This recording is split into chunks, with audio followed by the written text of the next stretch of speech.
एक समय की बात है। ये कहानी है झारखंड की, जहाँ हरा भरा गांव, जहाँ खेतों में सरसों की खुशबू हवा में घुली रहती थी। सुबह के वक्त जब सूरज की पहली किरण खेतों पर गिरती, तो ओस की बूंदें ऐसे चमकती जैसे धरती ने मोती बिछा दिए हों। गांव के बीचों बीच सड़क किनारे एक पुराना सा और छोटा सा मगर मशहूर ढाबा था, कमलेश का। कमलेश दिल का बहुत अच्छा आदमी था। दूर दूर से लोग वहां आते थे, क्योंकि वहां का देसी चिकन और चावल का स्वाद पूरे इलाके में मशहूर था। उस ढाबे में काम करता था अजय, एक सीधा सादा, मेहनती और ईमानदार लड़का। अजय एक पत्नी और एक छोटी सी बेटी भी थी। ऐसे ही एक दिन ढाबे का मालिक कमलेश आकर कहता है, बेटा आज बड़ी जल्दी बना लिया सब कुछ। हाँ मालिक, आज सब जल्दी बना लिया। देखिए ना, खुशबू कितनी अच्छी आ रही है। हाँ, खुशबू तो बड़ी अच्छी आ रही है। बेटा तेरी वजह से ही तो मेरा ढाबा चल रहा है। चल, जो जो आ रहे हैं उनको जल्दी से खाना खिला। उसके बाद सुबह सुबह ही कमलेश के ढाबे में लोग चिकन खाने आते हैं। कुछ लोगों को अजय चिकन परोस देता है। तभी अजय का एक पुराना ग्राहक युवराज आता है। अरे अजय भाई, आज तो बहुत अच्छी खुशबू आ रही है। जल्दी से मेरे लिए भी एक थाली लगा दो। हाँ हाँ, अरे आज तो तुम बड़ी जल्दी आ गए। अरे भाई, तुम्हारे जैसे चिकन तो मेरी पत्नी भी नहीं बनती है, इसीलिए तुम्हारे हाथ की चिकन खाने के लिए आ जाता हूँ। क्यों भाभी जी, न खाना नहीं बनाया था क्या? उसके बाद अमन ने ही युवराज को भी एक थाली चिकन चावल लगा दी। लोग कमलेश के ढाबे की चिकन चावल बहुत ही मजे से खाया करते थे। उसके ढाबे का खाना जल्दी खत्म हो जाता है। बेटा अजय, कितने चिकन बची है अभी? मालिक, सब लगभग खत्म हो चुकी है। बस थोड़ी सी चिकन और चावल बची है। अगर थोड़ी देर ढाबा और खोल लेते हैं तो ये भी बिक जाएगी। नहीं नहीं अजय, तुम ऐसा करो कि ये जो चिकन और चावल बचा है उसको पैक करके तुम अपने घर ले जाओ, अपना परिवार के साथ खा लेना। कमलेश दिल का साफ आदमी था और जब भी खाना बच जाता था उसको अजय को दे देता।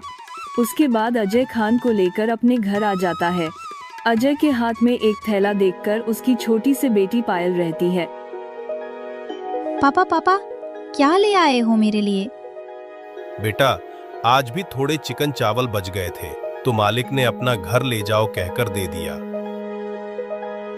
लाइए जी, आप लोग बैठे हैं, मैं खाना को गरम करके अभी लाती हूँ। पापा, मेरा दोस्त सोनू बोल रहा था, उसके पापा को तुम्हारे हाथ की चिकन बहुत पसंद आती है। पापा, आप मम्मी से भी इतने अच्छे खाना बनाना कहाँ से सीखे? बेटा, पापा ने ना इतने स्वादिष्ट खाना बनाना दादाजी से सीखा है। अरे दादाजी बहुत अच्छे खाना बनाया करते थे। उसके बाद सुनीता खाना गर्म करके ले आती है। तीनों खाना खाकर सो जाते हैं।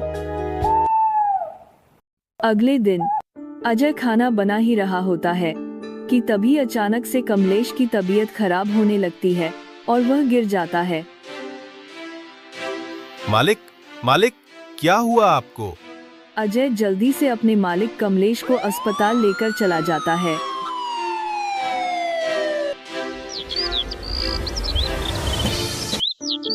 अगले ही दिन अजय अपने ढाबे के पास खड़ा था।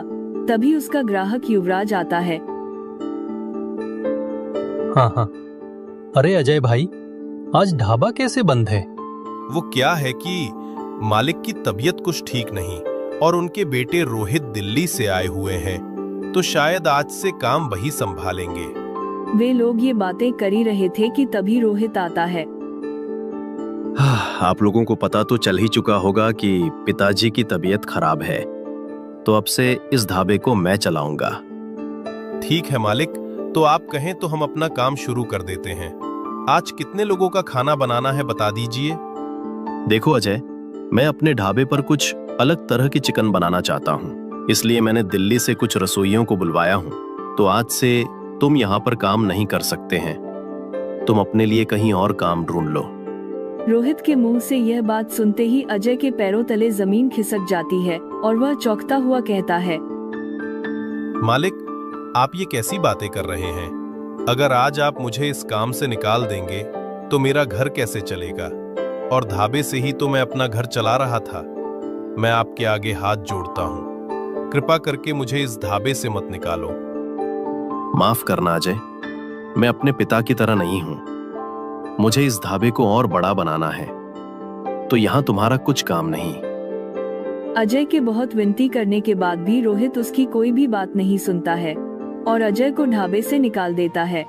अजय उदास मुंह लेकर अपने घर चले आता है। पापा पापा, आज आप बड़ी जल्दी आ गए। क्या हुआ जी? आप इतने उदास क्यों लगा रहे हैं? अजय अपनी पत्नी और बेटी को सारी बातें बताता है। ये सुनकर सुनीता की पत्नी कहती है, आप इतने दिनों से वहाँ काम कर रहे थे, रोहित को ऐसे अचानक से नहीं निकलना चाहिए था। कुछ समय का मुहूर्त तो देना चाहिए था। पापा, अच्छे लोगों के साथ भगवान कभी बुरा नहीं होने देते हैं। आप क्यों ना अपना खुद का एक दुकान खोलो। ऐसे भी आपके हाथों का खाना तो लोगों को बहुत ही ज्यादा पसंद है। पर पायल बेटी, हमारे पास इतने पैसे नहीं हैं कि हम एक दुकान खोल सकें। ठीक तो कह रही है जी पायल, हम अपना दुकान ना सही एक छोटा सा ठेला तो जरूर लगा सकते हैं। ऐसे भी आप इतने अच्छे खाना बनाते हो, आप खुद का एक छोटा सा ठेला क्यों नहीं लगाते? अपने घर वालों के इतना कहने के बाद अजय अगले दिन ही एक पुराना सा ठेला में अपना चिकन चावल बेचने लगता है। तभी एक ग्राहक आता है। अरे भाई, मैं तो ढाबे पर गया था, फिर पता चला कि रोहित ने तो तुम्हें काम से निकाल दिया है, तो मैं यहीं पर आ गया। अरे भाई, क्या ही कर सकते हैं, भगवान की जैसे इच्छा। फिर अजय उसे ग्राहक को एक प्लेट चिकन चावल परोस देता है।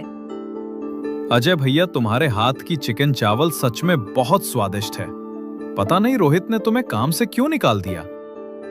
भाई, जो भी होता है अच्छे के लिए होता है। भगवान करे मेरा ये ठेला भी अच्छे से चल जाए।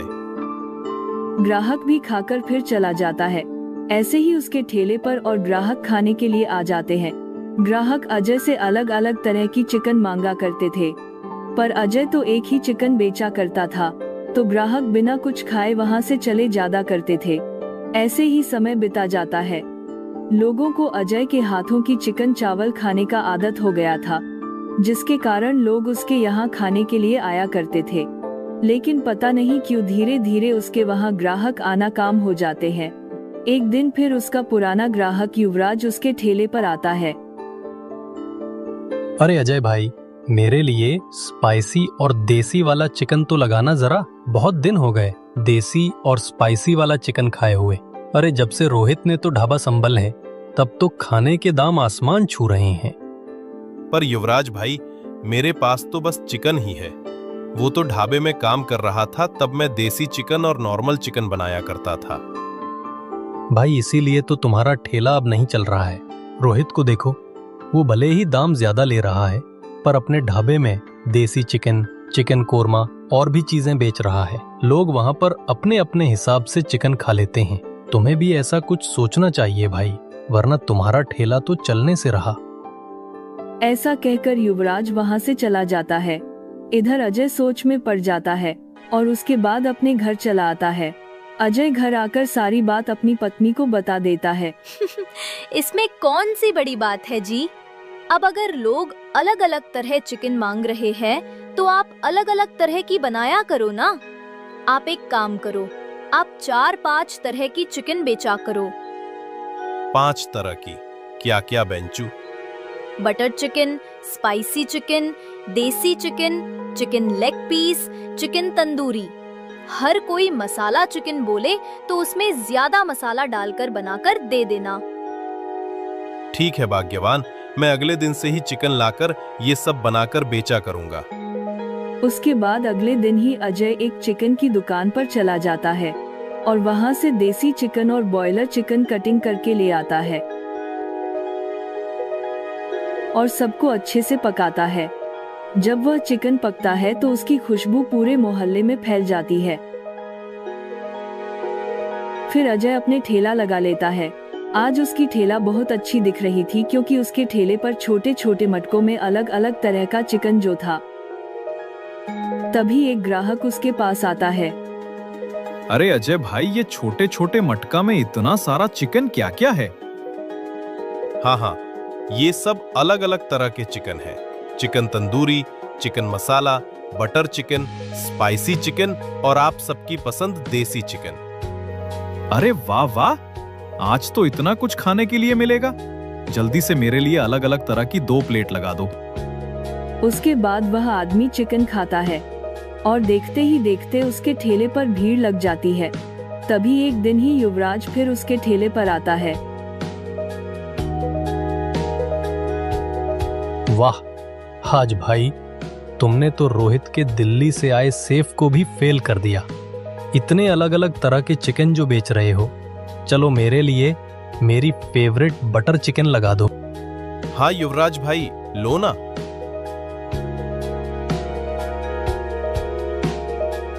ऐसे ही अजय का ठेला चल पड़ता है और उसकी काफी अच्छी कमाई होने लगती है। जहां अजय की दुकान पर इतनी ज्यादा भीड़ होने लगती है, वहीं रोहित का ढाबा खाली रहने लगता है। ऐसे ही कुछ दिन चलते हैं और एक दिन कमलेश की तबीयत ठीक हो जाती है और कमलेश को सब सारी बातें पता चलती है। तो तुरंत रोहित और अजय को बुलाता है और गुस्से में रोहित से कहता है, रोहित, तूने ये सब क्या किया? भले अजय का कोई पिता नहीं है, लेकिन ये मुझे अपना पिता मानता है। तू तो शहर में रहता है, तू क्या जाने अजय मेरा कितना ख्याल रखता है। पिताजी, मुझे माफ कर देना। मुझे लगा मेरे पीछे ये हमारा ढाबा को हथिया लेगा। मेरे पास तो दिल्ली में और भी काम है, मैं वहीं जाकर अपना काम कर लिया करूंगा। उसके बाद रोहित वहां से चला जाता है। अरे बेटा, मुझे माफ कर देना। मेरे पीछे ये सब हो रहा था, मुझे नहीं पता था। अरे मालिक, आप क्यों माफी मांग रहे हो? ये सब अपने थोड़ी किया है। सुन बेटा अजय, अब से ये ढाबा मैं तेरे नाम करता हूँ। अब इस ढाबे को तू ही संभालेगा। अरे मालिक, इसकी क्या जरूरत है? मैं एक छोटा सा ठेला तो संभल ही रहा हूँ। अजय, मैं तुझे अपना बेटा मानता हूँ। अब से तो ये ढाबा संभल। ये ढाबा अब तेरे नाम पर मैं कर दे रहा हूँ। उसके बाद आज उसको धन्यवाद कहता है। अब यह ढाबा भी अजय का हो चुका था। अब अजय खुशी खुशी अपने ढाबे में और अच्छे अच्छे तरह के चिकन बेचने लगा।